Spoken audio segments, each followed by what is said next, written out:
Friends, नमस्कार, सत श्री अकाल, आदाब। मैं सेल्फ पंकज राठौड़ और मैं आज आपको पढ़ाने जा रहा हूँ राजस्थान के प्रमुख राजपूत वंशों का परिचय। अच्छा, इससे पहले हमने 3 टॉपिक पढ़ लिए। एक तो अपने राजस्थान की प्रमुख सभ्यताएं और जो अपने राजस्थान में जो जनपदों का उदय था, राजस्थान में कौन कौन से जनपद थे। और नेक्स्ट अपन ने आगे पढ़ा था कि राजस्थान में जो राजपूतों की उत्पत्ति के मतलब कौन कौन से मत थे, किसने मतलब अग्निकुंड का सिद्धांत किसने दिया और राजपूतों को ब्राह्मण किसने माना, ये सारा अपन ने पढ़ लिया था। और हम जो ये बुक है अपने 10th क्लास की, ये वाली, ठीक है, राजस्थान का इतिहास एवं संस्कृति, इसको लाइन टू लाइन स्टडी कर रहे हैं और एक टोटल जो एग्जाम ओरिएंटेड फैक्ट है वो सारे अपने बोर्ड पे नोट डाउन करेंगे। ठीक है, तो आज की क्लास स्टार्ट करेंगे कि गोहिल वंश एवं इस वंश के प्रतापी शासक उदयपुर, राजसमंद, चित्तौड़गढ़, प्रतापगढ़, इसके आसपास के पास का क्षेत्र था। कौन कौन सा? उदयपुर, राजसमंद, चित्तौड़ व प्रतापगढ़। ये जो क्षेत्र है ये क्या कहलाता है? अपने मेवाड़ कहलाता है। क्या कहलाता है? मेवाड़। अगर आपसे पूछ लिया जाए कि मेवाड़ में कौन कौन सा एरिया आता है, तो स्पेशली ये तो अपने को पता है कि उदयपुर, राजसमंद, चित्तौड़ तो आता ही है। प्रतापगढ़ का अपने को विशेष ध्यान रखना है। ठीक है, नेक्स्ट अपन आगे बढ़ते हैं कि गोहिल वंश ने मुख्यतः मेवाड़ में शासन किया था। इस वंश का नामकरण इस वंश के प्रतापी शासक गोहिल के नाम से हुआ। अच्छा, ये जो गोहिल वंश है, कौन सा? गोहिल वंश। इस वंश ने कहाँ पे शासन किया था? वंश ने, कौन है? महाराणा कुंभा। इनका शासनकाल क्या है?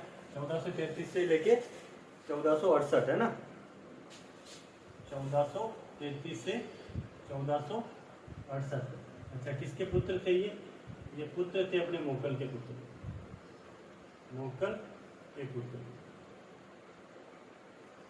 ठीक है, महाराणा कुंभा। तो इनके बारे में अपन स्टडी करते हैं कि मोकल के बाद उसका पुत्र महाराणा कुंभा 1433 में मेवाड़ का शासक बना। राठौड़ का मेवाड़ पर प्रभाव समाप्त कर उसने मेवाड़ी सामंतों का विश्वास अर्जित किया। तो सर्वप्रथम इन्होंने क्या 1433 में दिए? क्या बन गए? शासक बन गए। और जो अपने मारवाड़ का राठौड़ वंश था, कौन? मारवाड़ का राठौड़ वंश, राठौड़ों, मारवाड़ के राठौड़ों का प्रभुत्व मेवाड़ से किसने समाप्त किया?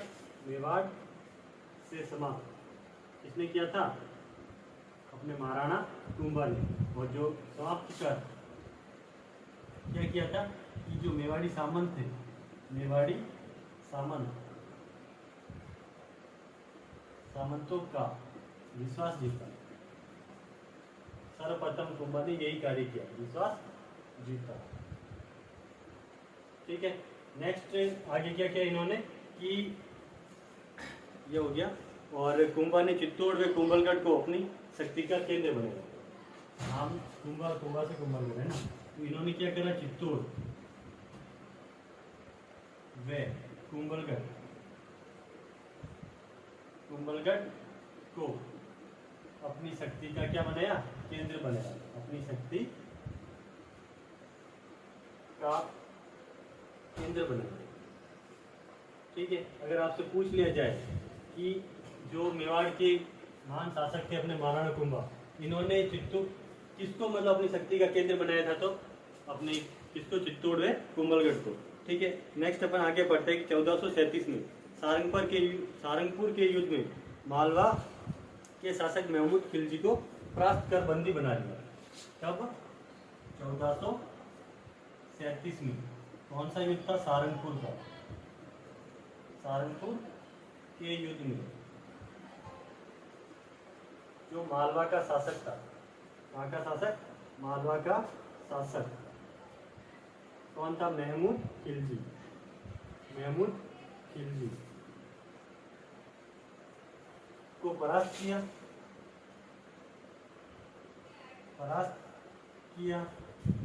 और क्या कर लिया? बंदी बना लिया।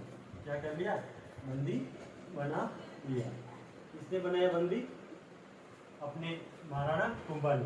और इस विजय की याद में इन्होंने क्या बनाया था? इसी विजय के उपलक्ष्य में कुंभा ने विजय स्तंभ का निर्माण करा। ठीक है। तो सारंगपुर का जो युद्ध था, इसकी विजय के उपलक्ष्य में कुंभा ने क्या बनाया, चित्तौड़ में क्या बनाया, विजय स्तंभ का निर्माण किया। ठीक है। अगर आपसे पूछ लिया जाए कि ये जो विजय स्तंभ है इसका निर्माण किसने करवाया था, तो महाराणा कुंभा ने करवाया। और किसकी याद में, तो जो सारंगपुर विजय थी, सारंगपुर युद्ध इन्होंने विजित किया था 1437 के अंदर, जिसमें मालवा का शासक था महमूद खिलजी, उसको परास्त किया था। उसी की याद में क्या बनाया था, ये विजय स्तंभ का निर्माण करवाया।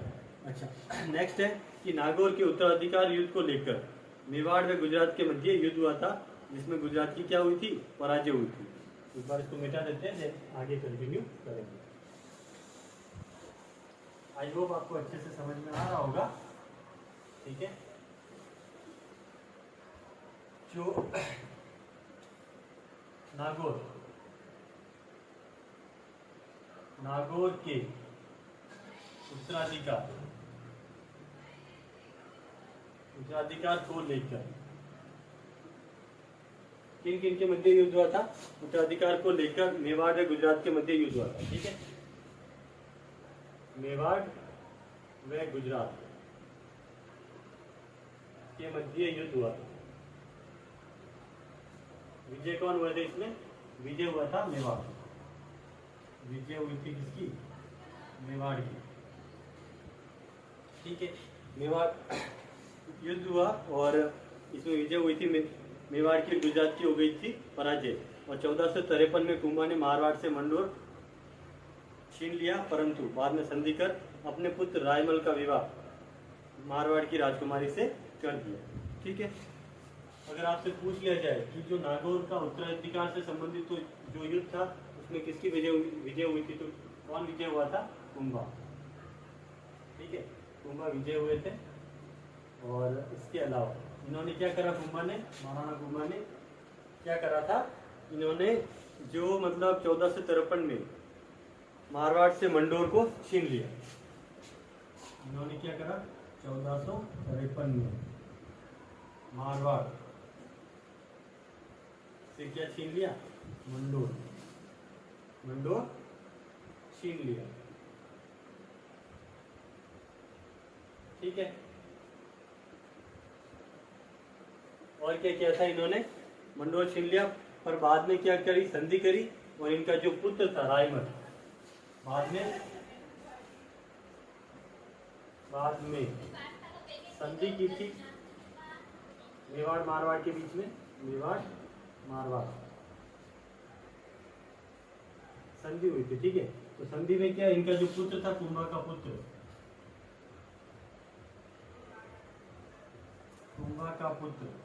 कौन था, रायमल का विवाह मारवाड़ की राजकुमारी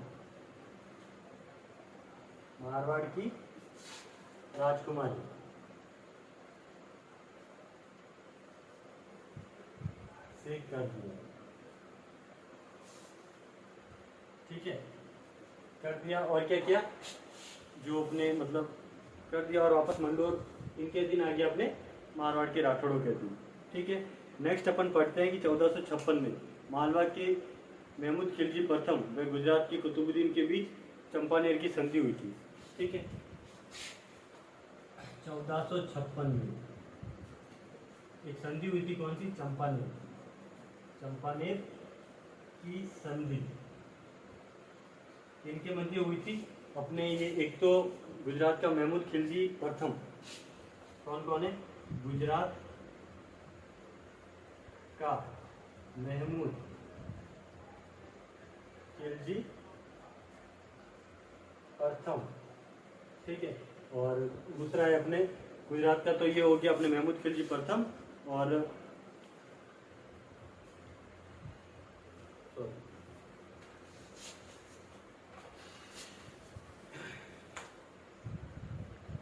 पढ़ रहे थे कि महाराणा कुंभा, तो 1456 में मालवा के महमूद खिलजी प्रथम व गुजरात के कुतुबुद्दीन के बीच चांपानेर की संधि हुई थी। तो इनके समय जो चांपानेर की संधि, कौन सी? चांपानेर की संधि कब हुई थी? 1456 के अंदर। कब हुई थी ये? 1456 में। किनके बीच हुई थी? अपने मालवा के शासक, मालवा का तो कौन था अपने? मोहम्मद खिलजी प्रथम। कौन था? मोहम्मद खिलजी प्रथम। वे गुजरात का शासक था, गुजरात का कुतुबुद्दीन। ठीक है, क्या था? कुतुबुद्दीन के बीच, गुजरात का कुतुबुद्दीन के बीच किसके खिलाफ ये संधि की थी इन्होंने? महाराणा कुंभा के खिलाफ। महाराणा कुंभा के खिलाफ संधि की। ठीक है, अगर आपसे पूछ लिया जाए कि जो चांपानेर की संधि थी वो कब की गई थी, तो 1456 के अंदर की गई थी। तो यहाँ पे मतलब किन किन के बीच हुई थी? तो मालवा का तो था मोहम्मद खिलजी प्रथम और गुजरात का था अपने कुतुबुद्दीन। इन्होंने महाराणा कुंभा के खिलाफ ये संधि की थी। ठीक है, दोनों ने मिलकर कुंभा पर आक्रमण किया। आक्रमण मतलब इन्होंने तय करा कि आक्रमण कर उसे हराकर राज्य को बांट लेंगे। अच्छा, संधि में क्या शर्त थी? सर इनके बीच जो बात हुई थी वो क्या थी कि दोनों मिलकर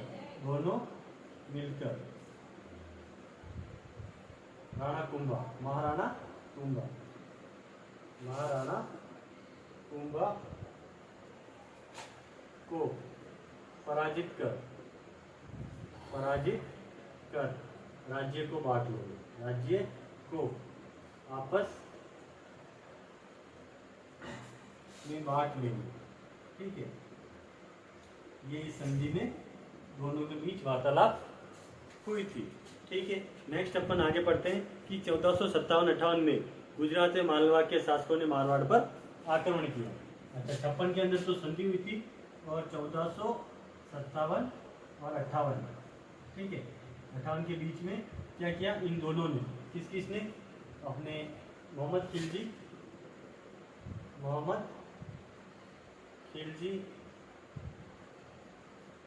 प्रथम व कुतुबुद्दीन, ये कहाँ का शासक था? अपने गुजरात का, है ना। कुतुबुद्दीन ने चित्तौड़ पर आक्रमण कर लिया। चित्तौड़ मतलब कुंभा पर। ठीक है, चित्तौड़ पर आक्रमण किया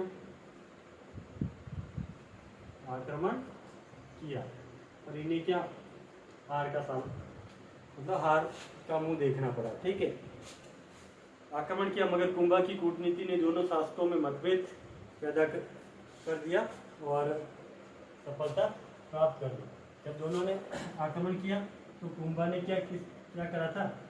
कुंभा ने कूटनीति से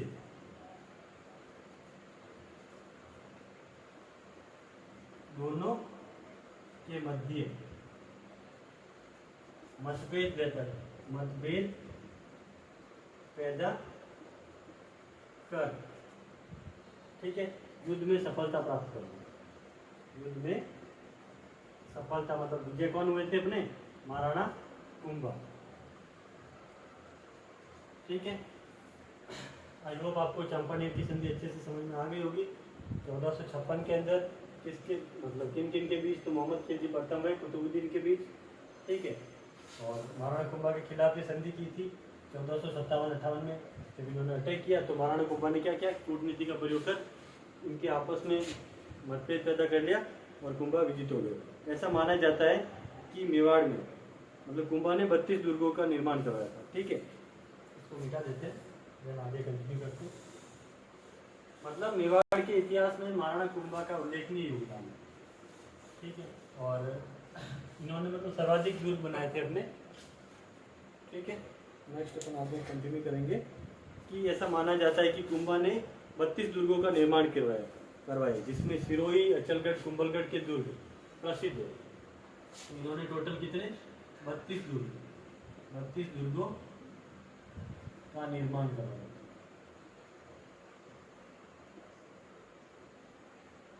ठीक है। इसमें प्रमुख कौन कौन से? सिरोही, अचलगढ़, ठीक है, और कुंभलगढ़ हो गया। ये क्या इनके प्रसिद्ध दुर्ग है? क्या है?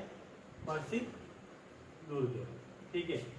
अचलगढ़ अपनी चोटी भी है जिसकी मतलब ऊंचाई है 1380 मीटर, ठीक है, और कुंभलगढ़ की है अपने 1224 मीटर, ठीक है। और सिरोही में अपने है क्या? गुरु शिखर। क्या है? गुरु शिखर, जो अपने अरावली की सर्वोच्च चोटी है 1727 मीटर, है ना।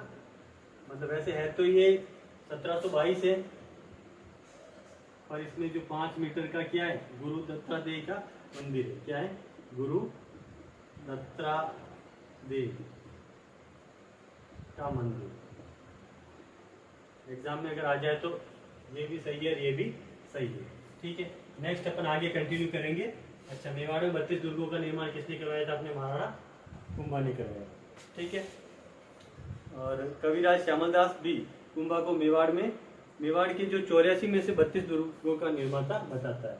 जो वीर विनोद के रचयिता है, कौन है? वीर विनोद के रचयिता कौन है? कविराज श्यामलदास। कविराज श्यामल दास ये बताते हैं कि जो मेवाड़ है, मेवाड़ में जो 84 दुर्ग है, 84 दुर्गों में से 32 का निर्माण किसने करवाया? 32 का निर्माण महाराणा कुंभा ने करवाया, ठीक है। आई होप आपको अच्छे से समझ में आ रहा होगा। नेक्स्ट अपन आगे कंटिन्यू करते हैं कि अच्छा, कुंभलगढ़ का दुर्ग अपनी विशेष भौगोलिक स्थिति एवं बनावट के लिए प्रसिद्ध है। कुंभलगढ़ दुर्ग का शिल्पी कौन है? मंडन है, ठीक है। इन्होंने जो दुर्ग बनाया था कौन सा? कुंभलगढ़। ये एग्जाम में सीधा पूछा जा सकता है, पूछा जाता भी है। कुंभलगढ़ दुर्ग का शिल्पी कौन है? मंडन। कौन है? मंडन। नेक्स्ट अपन आगे कंटिन्यू करेंगे। शिल्पी कौन है? इसका मंडन है। और ठीक है, कुंभा ने चित्तौड़ में कुंभ स्वामी तथा श्रृंगार चौरी का मंदिर। तो कुंभा ने और क्या क्या बनाया? इन्होंने चित्तौड़ के अंदर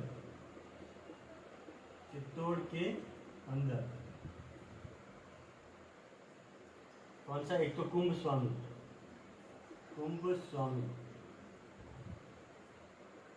कुंभ स्वामी का मंदिर किसने बनवाया? तो महाराणा कुंभा ने। और क्या बनाया इन्होंने? श्रृंगार चौरी, यानी इनकी जो बेटी थी उनके विवाह का मंडप है ना, क्या है? श्रृंगार चौरी का निर्माण करवाया। देन इन्होंने और क्या करवाया? एकलिंग जी का विष्णु मंदिर एवं रणकपुर के मंदिर भी बनवाया। जो एकलिंग जी का विष्णु मंदिर है, एकलिंग जी का कौन सा मंदिर है? एकलिंग जी का विष्णु मंदिर एवं रणकपुर विष्णु मंदिर एवं रणकपुर के मंदिरों का निर्माण भी करवाया था, ठीक है। रणकपुर के मंदिर का निर्माण, ये अपने सीधा आरबीएसई बोर्ड की जो बुक है अपने 10th क्लास की, उसमें से जो फैक्ट है महत्वपूर्ण वो सारे नोट डाउन किए जा रहे हैं। आई होप आपको क्लास अच्छी लग रही होगी। अगर क्लास अच्छी लगे और मेहनत आपको अच्छी लगे तो प्लीज़ चैनल को सब्सक्राइब कर लीजिएगा और वीडियो को लाइक भी कर लीजिएगा और एक प्यारा सा कमेंट और अपने दोस्तों के साथ शेयर कर लीजिएगा, ठीक है। देन अपन आगे नेक्स्ट पढ़ते हैं। नेक्स्ट है अपने अच्छा, और ये जो मंदिर बनवाए थे ये अपनी विशालता और तक्षण कला के कारण अद्भुत है। कुंभा स्वयं एक विद्वान और विद्या अनुरागी शासक थे, ठीक है। तो एक बार इसको मिटा देता हूँ, देन आगे का कंटिन्यू करें।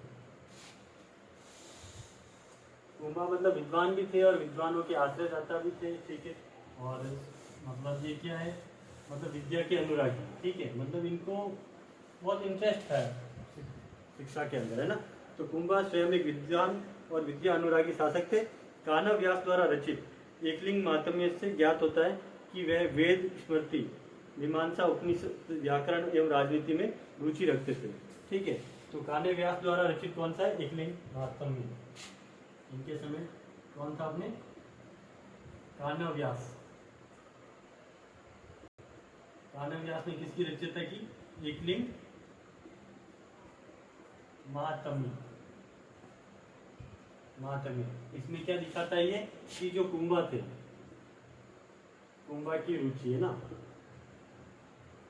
कुंभा की रुचि इसमें थी, कुंभा की रुचि थी किस में, वेद, स्मृति, मीमांसा, उपनिषद, व्याकरण। किस में, वेद, उपनिषद, मीमांसा, व्याकरण, ठीक है। वेद ये हो गया, मीमांसा व्याकरण हो गया, और राजनीति में भी इनकी रुचि थी। क्या राजनीति में तो होगी क्योंकि ये खुद शासक थे, ठीक है, राजनीति में, ठीक है। नेक्स्ट अपन आगे कंटिन्यू करेंगे कि ये जो, ठीक है, अच्छा, संगीत राज, संगीत, मीमांसा व सूड प्रबंध, इनके ग्रंथ मतलब खुद के द्वारा रचित ग्रंथ थे। तो जो महाराणा कुंभा कौन है, महाराणा कुंभा द्वारा रचित ग्रंथ कौन कौन से, एक तो अपने हो गया सूड प्रबंध हो गया, ठीक है। कौन कौन सा है, संगीत राज, संगीत, मीमांसा व सूड प्रबंध। कौन कौन से, संगीत राज, ठीक है, संगीत, मीमांसा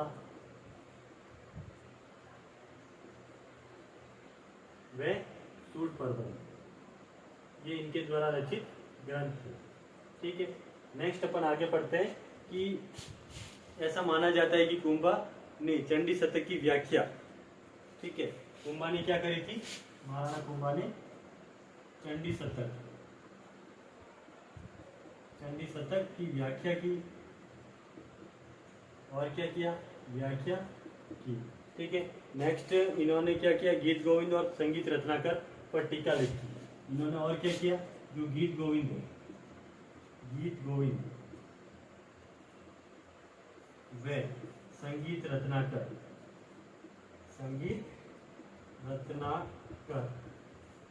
पर क्या लिखी, टीका लिखी, ठीक है। नेक्स्ट और इन्होंने क्या करा था, टीका लिखी, अच्छा, और ठीक है, इनके काल में कवि अत्रि और महेश ने कीर्ति स्तंभ प्रशस्ति की रचना की थी। तो इनके जो शासनकाल, इनके समय कौन थे, कवि अत्रि वे महेश ने क्या किया, कीर्ति स्तंभ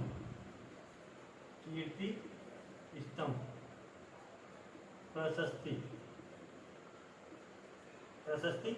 की रचना की, ठीक है। और कुंभकालीन क्या था कि इन मतलब तत्कालीन साहित्यिक ग्रंथों में और प्रशस्तियों में महाराणा कुंभा को अनेक नामों से पुकारा गया। तो एक बार आप इसको नोट डाउन कर लीजिए, देन इनके जो महत्वपूर्ण नाम है जो एग्जाम ओरिएंटेड है मैं नोट डाउन कर लेता हूँ, ठीक है। आई होप आपको क्लास बहुत अच्छी लग रही है।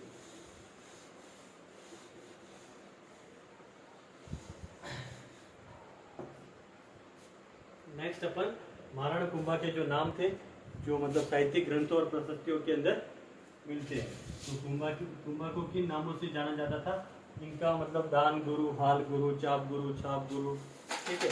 इनको मतलब प्रशस्तियों और साहित्यिक ग्रंथों में, प्रशस्तियों व साहित्यिक ग्रंथों में क्या क्या, महाराजा धीराज, महाराजा मतलब महाराजाओं के महाराजा, ठीक है, दान गुरु, मतलब धान्यों के धान्य, ठीक है। छाप गुरु यानी जो छापा मार युद्ध प्रणाली में निपुण, ठीक है। छाप गुरु हो गए, दान गुरु, छाप गुरु, परम गुरु, हाल गुरु, क्या क्या, परम गुरु, हाल गुरु, अभिनव भट्टाचार्य, अभिनव भट्टाचार्य, और क्या कहा जाता था इनको, अभिनव भट्टाचार्य हो गया। हिंदू सुल्तान आदि विरुद्धों से विभूषित किया गया था, और क्या कहते थे, हिंदू सुल्तान, ठीक है। हिंदू सुल्तान महत्वपूर्ण है। आदि विरुद्धों, विरुद्धों का मतलब क्या होता है, उपाधि, ठीक है। विरुद्धों यानी उपाधि, विरुद्धों से विभूषित किया गया, यानी इन नामों से इनको जाना जाता था, ठीक है।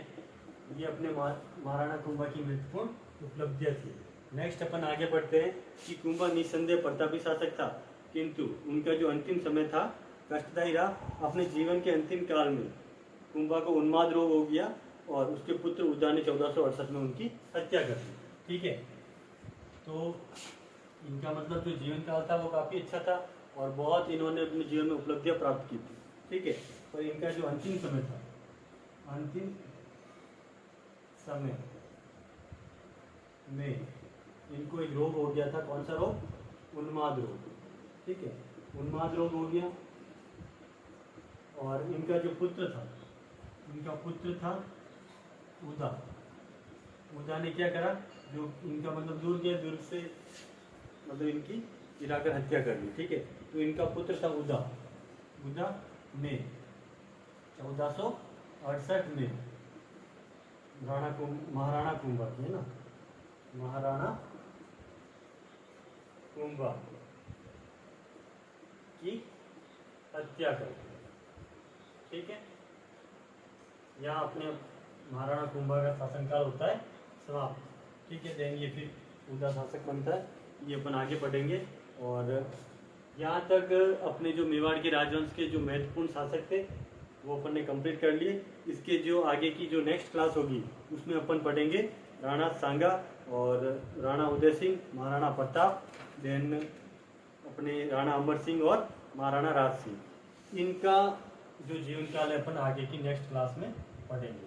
आई होप आपको क्लास अच्छी लगी होगी, और अगर क्लास अच्छी लगी हो तो वीडियो को लाइक, शेयर एंड सब्सक्राइब और अपने दोस्तों के साथ शेयर भी करना है, और एक प्यारा सा कमेंट और चैनल को सब्सक्राइब करना है। Thank you so much.